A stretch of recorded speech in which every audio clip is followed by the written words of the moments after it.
Yo, what's good, people? IzzyMax here. Back again. You haven't seen me in a while. This is going to be the MDL Season 3 Divisional Power Rankings, and emphasis on divisional. We're not joined by the whole crew. This is just going to be the Red Division, but I am joined, as always, by Ryan Hello. and Johnny. Hey, folks. So this will be the last week all three of us are together. We'll be separated into individual pods every week since we will be going into interdivisional play. But before we get started, any words for this week? I'll say my sorrowful goodbyes to you two at the end, even though I'll have one of you two in my next video, whatever. But yeah, these PRs at this point have a lot more to do with basically playoffs than anything. We're pretty late in the season. There's 3 out of conference. We'll have a pretty good idea of where things are going to sit by that point. So this is more so for the Red Division. This is for the Blue Division folks to look at so they can kind of get a sense of strengths and cons of some of their opponents they maybe haven't been watching games of. This is also for Red Division coaches to kind of know what their likelihood of playoffs is, how things are looking for the remainder of their season, that sort of thing. Johnny, anything from you? Not much. Just this past week.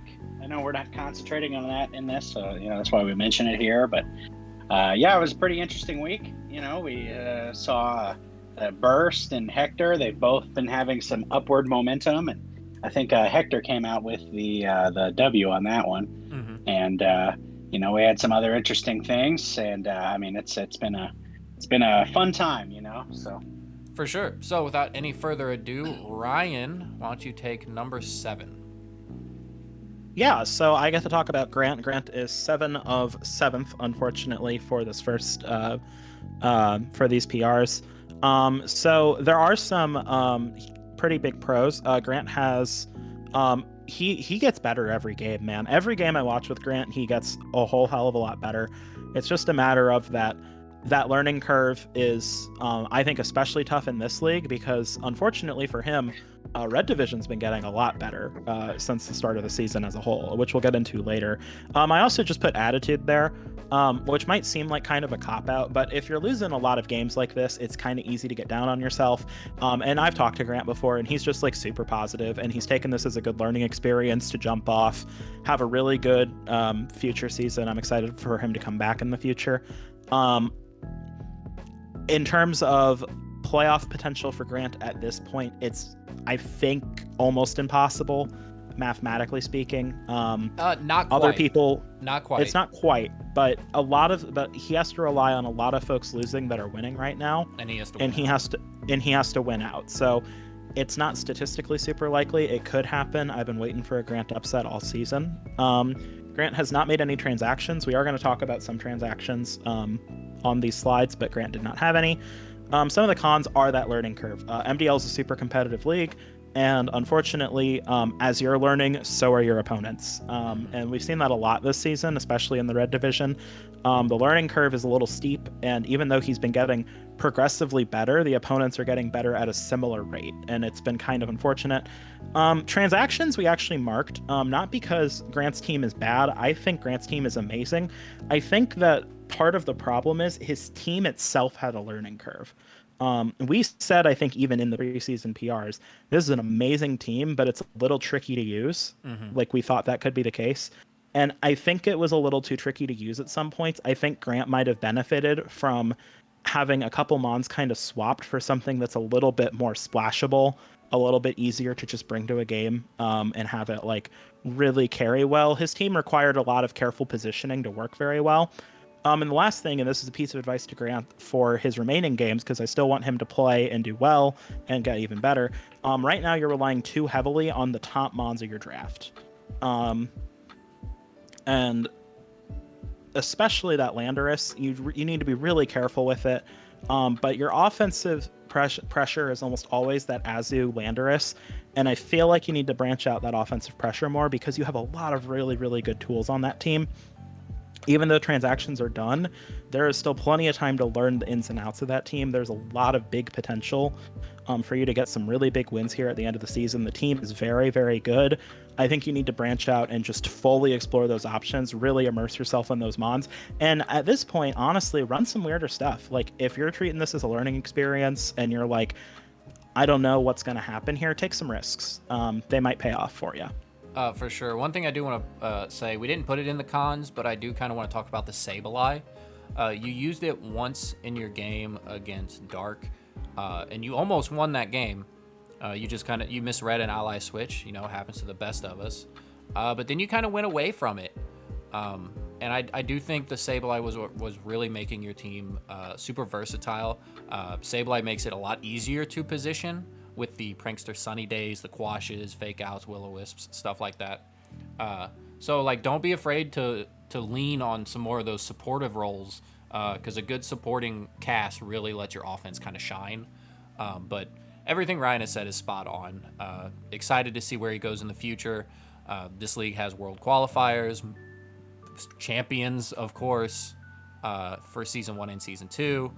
Just overall great players, and with Grant not really having any draft league experience, just kind of getting shoved in here, I think he's done a respectable job. You know, some of his losses might have been big, but you can see that he at least knows what he's doing. And I just think that, like Ryan said, we are all improving, and I think he has more improvement to do based on everybody else. And I just think the learning curve kind of got a hold of him a little harder than what we thought it would. He's honestly a great player. If I threw this guy in like any other draft league that I'm in right now, like he would do very well. Mm-hmm. So I just think that MDL is a rough league to start off in. But I do think that we've seen before, and we'll get to this later, some people come in and they have a big improvement into their following season. Yep. We saw it with Toxic last season, and we're seeing it with another coach this season. Yep. Johnny, any words? I agree with everything you guys have said. All right. Good stuff. I know. Next up, we do actually have John sitting at 2-4. I'll take this one. Thanks, guys. Yeah, John's been doing pretty bad, but man, Comfey has been putting in some good work for him. All right, on to you guys. All right, yeah, he's sitting at a 2-4 with a 0 differential, which is actually insane. Some of his pros, though, have been his transactions. Miltank for Fletchender was actually really big. A lot of us were kind of looking at that like, oh, okay, you're just going to set Tailwind. But Fletchender's actually been doing a little bit more than that. Dropping the Suicune for Meowstick, giving him some much different support because, you know, he kind of already had the Mandibuzz at that point. And then, of course, dropping the Mandibuzz for the Mantine, just picking up that water typing, keeping a Tailwind user. Sadly, dropping the Auroras for Kangaskhan, even though Kangaskhan did do work. We were actually impressed by John's use of Auroras. And then dropping Dugtrio for Dugtrio. Arena Trap is actually huge. I know Matt was kind of like, oh, how can you say that's an apples for apples trade? We're not. We're memeing. It's a Dugtrio for Dugtrio. How much more memey can you get? Cantonian Dugtrio is way better. I was the one who typed that, so hopefully, I hope Maxwell saw it prior to the recording. No, we didn't. Good. But yeah, no, we were just having fun with it. Of course, Dugtrio Cantonian is better than Alolan. But yeah, the transactions have been very good. Johnny has a lot of variable offenses. A lot of them are actually focused around this Comfey, being able to support a lot of things, set Trick Room, Helping Hand, proc policies. It's just been a very good mon. And then just the sheer creativity. Johnny's a madman with some of his sets. I've seen calcs, I've seen move sets. It make me scratch my head, but they actually end up working. Some of the cons John has had is luck. Week 1, kind of just losing with a positive differential and his opponent, Hector, winning with a -3 kind of sucks. You don't really hard prep for Maractus until it bites you in the ass. And then clinching in games, sometimes just based on the way Johnny has his team set up, he can't really come from behind, and a lot of times it feels like sometimes the in game kind of slips away from him and it switches momentum really, really fast. But other than that, like, John is a solid player. 2-4, -0 is impressive as hell with you being 2 under 500. But that's all I got, right? Oh, well. Yeah, John just has really close games. Like, I feel bad that you're at sixth because, like, you really shouldn't be. Like, okay, here's the thing. There have been some coaches with some definite streaks of bad luck. John has had the consistent worst luck of the season. And I will fight on that. Like, I have watched Johnny's games and I'm like, what the fuck is happening? Oh, all yeah, the and he time. lost to you to a crit flinch. Yeah, crit flinch won me the game. I needed double flinch or crit flinch, so like there was an option there. But yeah, I won off crit flinch. So like, John's just had terrible luck. But he's a very, very good player. If you're playing him out of conference, John still definitely has very high playoff potential. I think wildcard is far more likely for him, just mathematically. But John has very high playoff potential. You gotta prep and be prepared for this guy to come at you. He'll be crazy. I will say he has the hardest out of conference lineup. I think he plays Matt, Jess, and Dina. Look, luck was written as a con. I'm just saying. Johnny, how's your season going so far? It's going great in certain ways. You know, I want to do one of those moments where the last turn where I got that crit flinch, I thought about doing high jump kick into my own Credilli and KOing it, but then, you know, Ryan would have to do like a double protect, and that would have been really wild, and I'm sure people would have clapped and thrown clothes at me and stuff, but I ended up not doing it and losing, you know. But I think that sums up my season, is like I've got these great ideas, and I'm like, nah, don't do something like that, and, you know, but all the games have been really close. And I've been having a lot of fun playing. You know, that's what I'm in this league for, is just having a good time with people and meeting people in the community. And it's been a really good time. And, you know, I wish the luck was a little bit better in terms of RNG, but I mean, that's how the game goes. Yeah. You know, at least I didn't miss like 3 will-o-wisps in a row and miss my hydro pump or whatever. We all know where that's from, but that's yeah. Yeah, but I disagree with what you guys say. I'm a pretty garbo player. No, you're not. Yeah. Not looking forward to the next few weeks, but you know, that'll be fun. Also, for our out of conference blue people, plan to play a game 3 against Johnny. Almost everyone in Red Division has. Okay, moving on. Pretty much. Johnny, yeah, you get to take this next one. Here you go. Well, here's Hector, and he's 3 for 3 and -10 differential. And yeah, Hector's been a fantastic player. And in the last couple weeks, he's been having kind of an upward streak in terms of bringing more of his team and being a little bit more prepared for the different teams that he's going against. But his transactions so far have been the Turtonator for the Vaporeon. Of course, we've mentioned before that Turtonator was in a lower tier than what he had at his disposal, but then he traded up to Vaporeon. Weezing for Poltegeist, then Maractus for Quagsire, so that was a good trade. Dugtrio he got for Flapple, which is very interesting. Adds a lot of diversity to the team, I think, and a lot of people don't really know how to handle Flapple because you don't see it as much. And then Quagsire for my original Mon Miltank that I had traded away, I think, for Fletchinger originally. But yeah, really interesting trades here. So Hector as a player, his pros, his top Mon usage. Once he started using his top picks like Charizard and Regieleki and so on, I mean, things started rolling really well. As I've said before, he's a great player. And I also said before he was trending upwards. I guess I should not have read that again. Oops. But yeah, and then cons. The only thing is his differential. I contributed to that. So apologies out there to everybody. And then kind of a late start. And I think that what that means is like the first couple games, you know, he wasn't using as many of his top Mons, top tiered ones anyway. And the prep seemed a little questionable in certain respects. But you know, here lately, I mean, the last couple weeks, he's really been putting in some really great work against the other teams, and seems like some of the things are very fine tweaked. So what do you have to say, Ryan? Yeah, I mean, pretty much everything you said. Hector currently is 5th, but honestly, and I said this to when we were making these PRs, if Hector's diff was like -1 instead of -10, Hector would be 3rd on PRs right now. Because Red Division is that close. Like he would move up 2 spots with a better diff potentially, because he's just been playing super well, and I think he's had the biggest like mid-season comeback that we've seen. And he's always played great. I mean, every set I watch Hector, I'm like, this guy's such a good player. But like he makes such good plays, but like it was just like I just need him to like use those mons and really spend that time prepping, and he's been doing it, and it's been really really cool to watch. Also, we haven't talked about it, but his transactions have been good. I'm not 100% sure I'm sold on I'm sold on him now, but the whole Maractus for Quagsire, then Quagsire for Miltank was kind of goofy. The Miltank I think is the best of the three, but that's me. I don't think we've seen Flapple yet. I think it was at either. team preview for me. But I think his transactions have significantly improved his team overall. I think they've all been very, very good, very solid trades. So I'm just excited to see the rest of his season. I think Hector has a very real shot at making that playoff slot in Red Division. So for sure, I haven't looked at his out of conference schedule yet, but he definitely has a shot. If he keeps the low differential, probably looking like wild card, but he does have a very good shot at making it to that bye, that 1, 2, or 3 slot. If he gets enough wins and then like 2 of the people above him take a couple L's, then he gets the spot.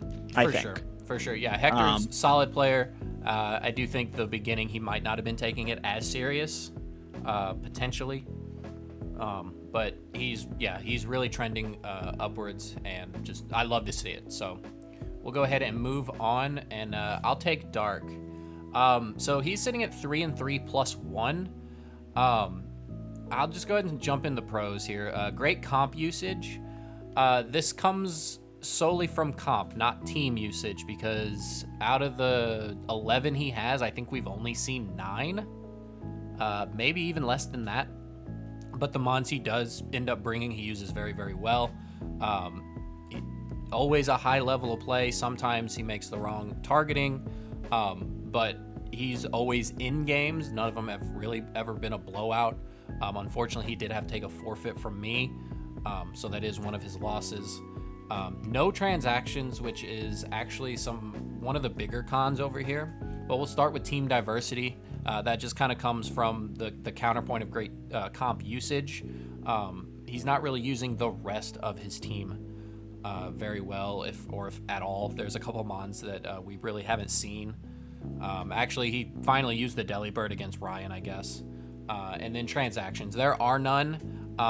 He started the season off really, really strong with 3 wins just straight off the bat, and some really good wins, and then kind of took a dip. He lost, had a bye week, then lost to me, and then lost to Ryan. I would have kind of liked to have seen some transactions, but I know when you start really hot with a 3-0, really big differential, you kind of think your team doesn't need anything.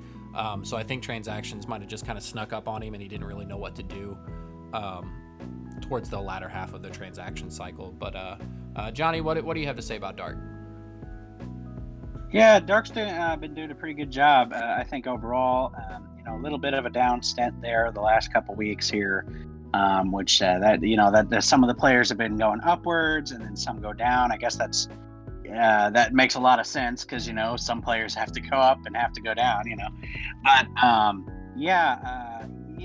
that's the thing with the team is that unless there's a lot of off the wall strategies, it's kind of tough to sell a team without transactions because people start getting used to it and knowing what you're going to bring and then watching your playing style and kind of inferring from there.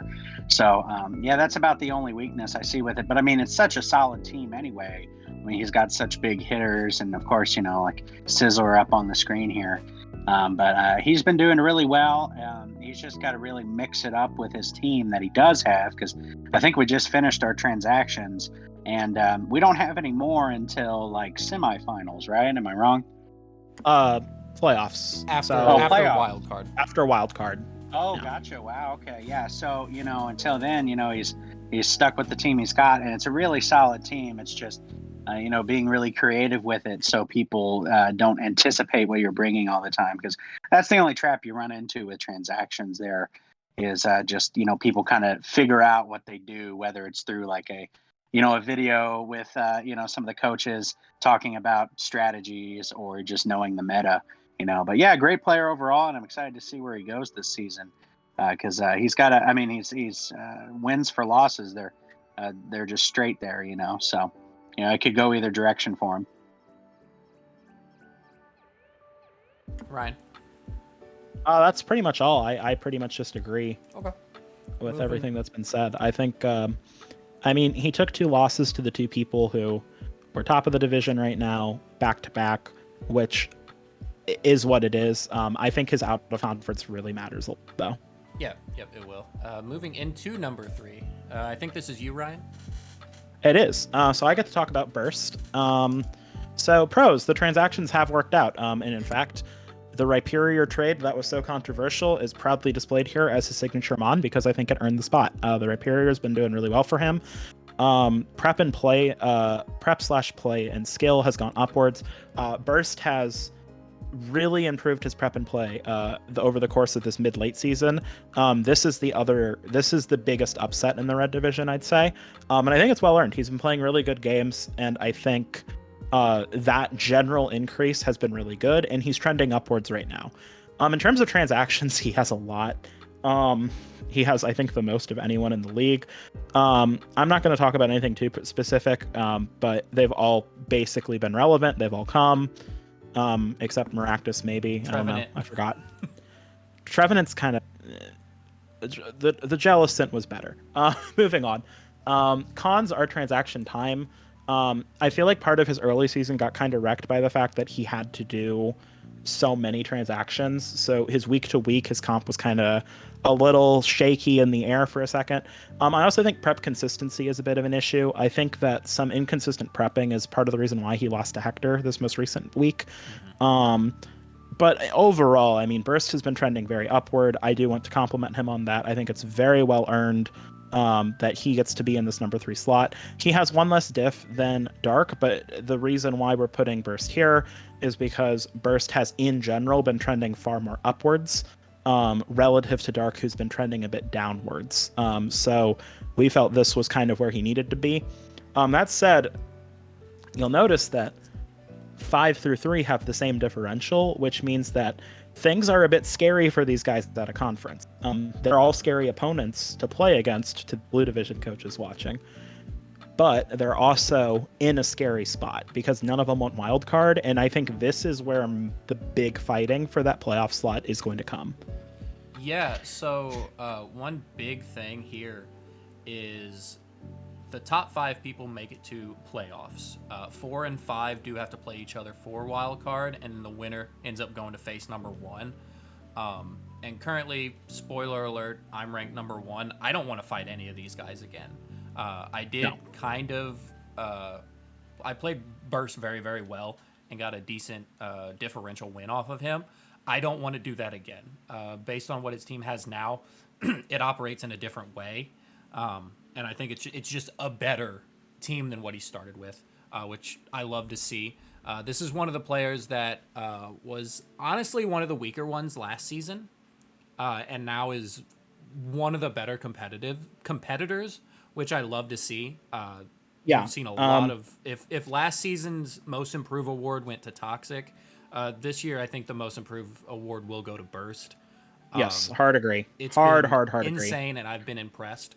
And just, getting a couple good wins can really change your attitude. And I've also seen that out of him, getting a little more confident in build and play. And I just love to see it overall. So kudos to Burst. Keep it up, because I do think you can make a strong playoff run.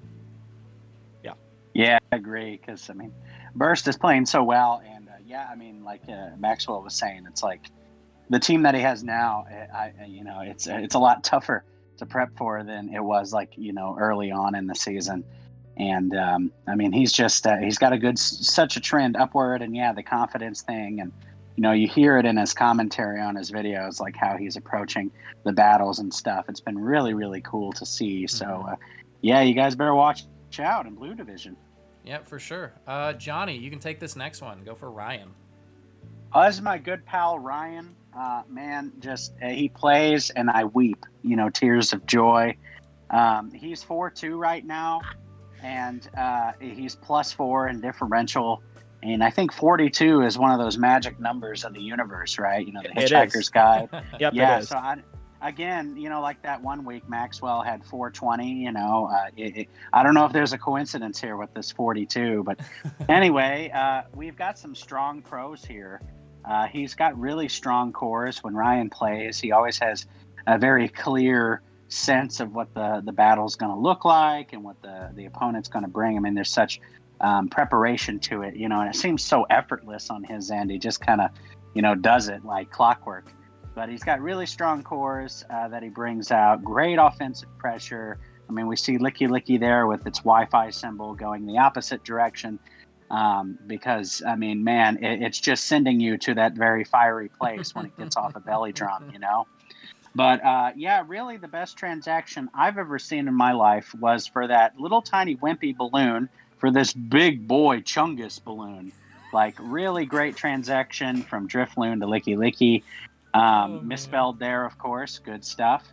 The only cons he has is Mons can be linear at times. Okay. I should have read through that in my mind before I read it out loud. But anyway, the Mons, I actually don't know what this means. Okay, that was mine. I'll take it, John. I got it. You go ahead. Yeah. So what I mean by this is some of his Mons, you kind of know what they're going to do if you see them on team preview, right? Yes. Moltres is going to be offensive, maybe can set up a nasty plot. Licky Licky, either if you're running a weather team, it's there to deny some weather. If you're not, it's probably there to set belly drum and just kind of sweep. Indeedee, follow me support. Blaziken is probably your most non-linear Mon. Haxorus, setting D dances or just going in straight offensively. And Marowak is just offensive. You can't really do much with Marowak other than be offensive. But with how you play, you just make it work. So the linearity, people can be like, okay, if this comes, I know what it's going to do. I can do this to counter it. But sometimes you just don't bring those Mons that probably should come to games, and you got to get your opponent on the back foot a little bit. I know it's been so long, but in our match, there was a couple Mons you didn't bring that kind of surprised me a little bit. But overall, you're always a solid player. Prepping very, very well. Kind of know your end games. I should have put Thunderwave and Lightning Rod on this con. That didn't happen like week 1 or anything. Anyway, it was week 2. But I didn't have a week 1, motherfucker. Yeah, we'll be fixing that. But just solid play. One of his losses, of course, was to me. Yeah. The other one was to Burst. There was some unluckiness with the cursed bodies proccing on both game 1 and game 2. But overall, just solid player. Not really much to say. Ryan, how has your season been going? I think it's going pretty good. Right now, I'm trying to basically secure a playoff spot. I think it's semi-likely if I can win like 1 or 2 of my out-of-conferences. I think I'm very likely for playoffs. So I would like to just keep it going, keep the momentum going. Feel like I had a couple weeks there where my prep wasn't as up to my usual standards, so I'm hoping to kind of remedy that for the out-of-conference. And just excited. Licky Licky has been hilarious. I love that thing. I've been using it to my detriment because I want to bring it every week just to see, which is a terrible idea. Don't ever do that. Fair enough. But I have to talk myself out of bringing Licky. Other than that, though, it's been a very fun season. I'm having a blast, like always. This is the league that I'm really putting some time and effort into, and I'm hoping that I can continue to do so and win this season, potentially. Oh, boy. Yeah, so that'd be crazy. Moving on, of course, I am number 1, but what I want you to notice is this +4 turns into +23. Here you go, Ryan. Wow. Yeah, there's a bit of a difference in differential, but in, heart of the cards, I'm really beating Maxwell. Moving on. So, I mean, it's just pretty standard pros. I mean, the play's been great. Creativity's been very fun. You've been getting more creative with your sets as the season's been progressing, and your transactions have been good too. Just solid transactions. The Mr. Mon has been really good for you. I think Mawile's a great Mon on your comp, and the Flygon, we'll see, but I think it's an improvement. Your only con is experimentation at a cost because you ran frickin' Choice Band Dracovish with like special. It was bad. Choice Band Max Special Attack Dracovish with Vicious Rinse, Scald, Earth Power, and Draco Meteor. Wow. Not ideal. Not ideal. Yeah. Man. Oh, go ahead, Ryan. Sorry. Yeah, no, it was just not ideal, is all. That experimentation can cost you. I don't get too ambitious. You know, you're not Johnny. You can't just win with like LOL. weakness policy comfey. You're just not built that way. It was a close loss. I almost won. Fair, you know. Yeah, Maxwell, known by many names, IzzyMax, you know, #1 in the red division, many names. He's been doing really well this season. I mean, gosh, it's the creativity with the standard mons that he has. And yeah, of course, that's to his detriment in like one game. But I mean, you know, it's good to have fun sometimes. But like, yeah, it's and not everyone can do that. But I mean, I get it. You know, when you're locked into playoffs, it's like, why not? You know, it might work. And you know, it actually was a closer game than you'd think. But yeah, I mean, he's been playing really well. Prepping for Maxwell is like, I could compare it to like being on some train tracks with a train coming at you and you're covered in honey. And like, you know what you need to do to get out of the way or prepare for this train, but you're covered in honey. So you're stuck in a really sticky situation, literally. And that's how it is to prep. I mean, it's like, you know, the things that you need to do, but I mean, the core is so solid.